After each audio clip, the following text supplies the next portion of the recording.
네, 안녕하세요 여러분. 하루차트의 교태입니다.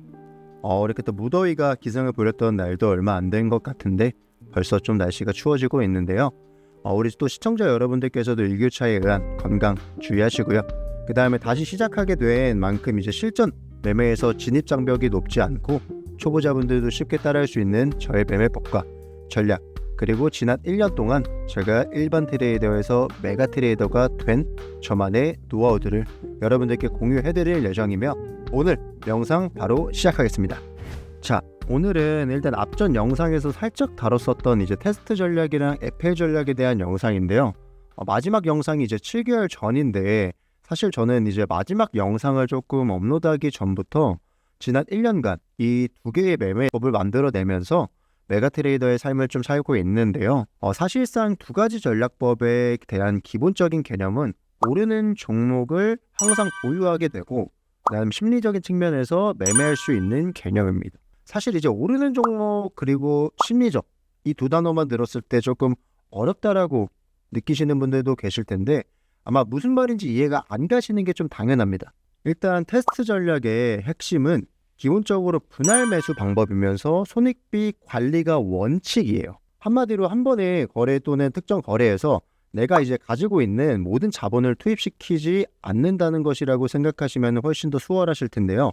사실상 분할 매수로 자신의 판단을 검증하는 시간이면서 자기 자신과의 테스트를 거치기 때문에 잘못된 판단일수록 손실을 좀 최소화할 수 있는 그런 전략입니다. 예를 들어서 이제 1000테더를 투자를 한다라고 하면은 처음에는 이제 100테더만 매수를 하고 이후에 이제 시장 자체가 나의 예상대로 움직이지 않고 만약에 반대로 움직이게 됐을 경우에는 즉시 손절을 하면서 손실에 대한 부분을 좀 최소화시켰어요. 코인 선물 거래에서 사실상 손실이 발생했는데도 불구하고 일명 존버를 하다가는 이제 위험 발생 요소인 청산이라는 시스템이 존재하기 때문에 나의 예상과 다를 때에는 아쉽겠지만 과감하게 미련 없이 손절하는 것이 가장 중요한 포인트라고 할 수 있겠습니다.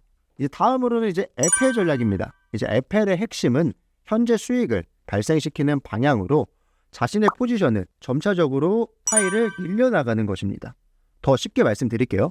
시장이 만약에 이렇게 내 예측대로 움직일 때마다 더 큰 포지션을 취하면서 수익을 좀 극대화시킬 수 있는 방법인데요. 이제 점차적으로 투입 자금의 파이가 커지면 커질수록 복리 같은 느낌으로 수익 금액을 증가하는 형태가 형성되곤 합니다.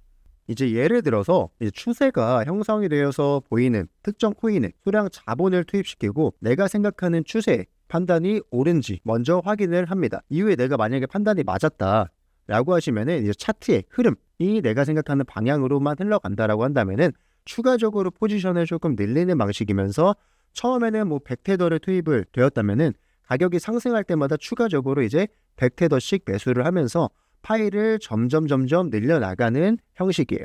한마디로 테스트 전략과 에펠 전략은 손실을 좀 최소화하면서 수익은 극대화시킬 수 있는 그런 전략법이라고 볼 수 있습니다. 그리고 제가 꼭 한 가지 더 말씀드리고 싶은 것은 추세가 가장 중요하다고 제가 강조드리고 싶은데요.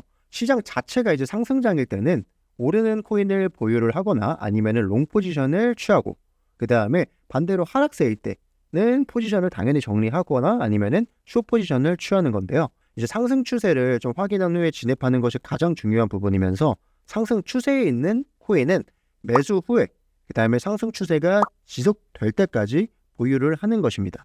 이제 사실상 저 같은 경우에는 이제 뭐 최소 저항선을 돌파하고 거래량이 만약에 급증한다고 하면은 그 에펠 전략으로 추가 매수를 진행하면서 수익을 극대화시켰는데요. 추세가 전환되는 시점이 무엇이냐? 바로 이중바닥과 그 다음에 박스권 돌파, 수렴물 돌파와 핸들형 컵 패턴 등이 발생이 되었다라고 포착이 되었을 때 즉시 진입하면서 상승 추세에 또 편승을 하는 거죠. 또한 저는 사실 리스크 관리 측면에서도 굉장히 중요한 부분이라고 생각을 해요. 이제 무지성으로 투기하는 사람이 아니라 실질적으로 이제 유연한 트레이딩이 돼야 된다고 생각을 하기 때문에 고점에서 만약에 반전 신호를 경계하면서 고점에서 하락 반정형이나 아니면 상승 장악형이 나타난다면 위험 신호로 좀 받아들이고 포지션을 정리를 하곤 합니다. 자, 이렇게 오늘 영상에서 말씀드린 이제 테스트 전략과 에펠 전략 그리고 리스크 관리에 대해서 좀 말씀을 드렸는데요.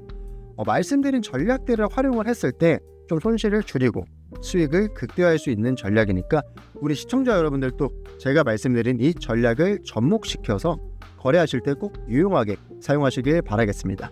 교트의 이제 매매법이나 전략은 이제 단순히 매수, 매도, 타이밍을 찾는 것을 좀 넘어서서 이제 뭐 시장의 흐름과 리스크를 좀 줄이면서 리턴 그리고 리스크에 대한 비중을 상당히 중요하게 관리하게 되는 방법이면서요. 좀 철저한 매매 원칙을 지키는 데 좀 초점이 되어 있는 전략이에요. 뭐 이런 전략들이 사실 지난 1년간 저를 조금 더 한층 더 높은 곳으로 올려줄 수 있었던 거기 때문에 우리 여러분들도 인생에 있어서 암호화폐 거래에 조금이나마 도움이 되셨으면 하는 바람입니다. 다음 영상이 올라오기 전까지 못 기다리겠다 하시는 분들은, 그리고 이번 영상이 유익하셨고 다음 영상이 궁금하시다라고 하시면은 꼭 좋아요랑 구독 한번 부탁드리겠습니다. 감사합니다. 지금까지 하루차트의 교태였습니다.